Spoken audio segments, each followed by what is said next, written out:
Wife से, जिनका नाम रीना खरे है। नमस्कार, मैं रीना चांदमल, मैं गिरधारी चांदमल की पहली वाइफ हूँ। मेरे साथ भी वो 6 साल तक रहे। हम लोग ने लीगल शादी किया है और फिर उसके बाद मेरी बेटी जब 2017 23 नवंबर में ख़त्म हुई, इन्होंने पेट में लात मार के और गिरा दिया। तो डिलीवरी के 2-3 दिन पहले ही मेरी बेटी ख़त्म हुई। 3 दिन तक के वो पेट में मरी पड़ी रही। बहुत मुश्किल से मेरा डिलीवरी करवाया डॉक्टरों ने गवर्नमेंट हॉस्पिटल छिंदवाड़ा में। फिर 2-3 महीने बाद झगड़ा किया इन्होंने और मुझे घर पहुंचा दिया मारपीट करके। मेरे मम्मी पापा आए, मुझे घर ले गए। फिर उसके बाद में 2-3 महीने ही बीते हैं, मेरी बेटी का गम मैं भूल भी नहीं सकी थी। और उन्होंने पिंकी पगारे से कांटेक्ट किया और इनसे उनका रिलेशन चलते रहा। मैंने कोर्ट में 2020 में जब कोविड ख़त्म हो गया, कोविड के दौरान कुछ नहीं कर पाए। फिर कोविड जब ख़त्म हो गया तो मैंने केस किया कि एक महिला को रखा है उन्होंने, वो लिव इन में है इस टाइम पे, और घर घर में ही शादी कर लिया, ऐसा मुझे पता चला। फिर मैंने एक्शन लिया तो फिर इन्होंने सेक्शन 9 लगाया गिरधारी चांदमल से मेरे ऊपर।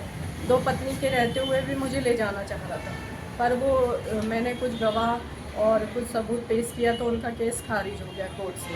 पर मेरा 125 बन गया था, तो अभी कोर्ट से मुझे मेंटेनेंस मिलता है। उस बीच मुझे पिंकी ने उसको भी प्रताड़ित करके उन्होंने मारपीट करके भेज दिया था।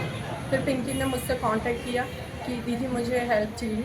तो फिर मैंने पिंकी को बोला कि क्योंकि मैं महिला हूँ और मेरे साथ जो प्रताड़ना हुई है, मैं समझ सकती थी कि पिंकी के साथ भी वही प्रताड़ना हो। क्या नाम है आपके पति का? मेरे पति का नाम गिरधारी चांदमल सिंह।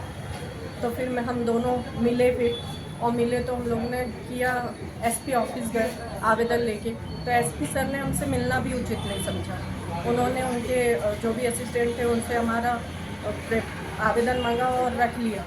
फिर उन्होंने कहा कि थाना कोतवाली में टीआई सर से मिल लीजिए। वहाँ पे भी हम लोग आए, टीआई सर ने भी कोई सुनवाई नहीं की। उन्होंने दे दिया अमित यादव जो हैं पुलिस अधीक्षक जो भी है, वो एएसआई है वो अमित यादव, तो उन्होंने उनको कार्यभार संभाल दिया कि अब तुम छानबीन करोगे।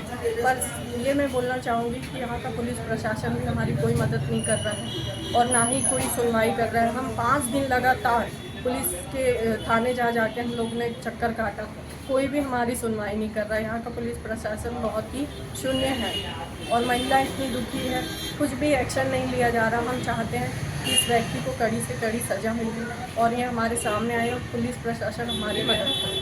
धन्यवाद।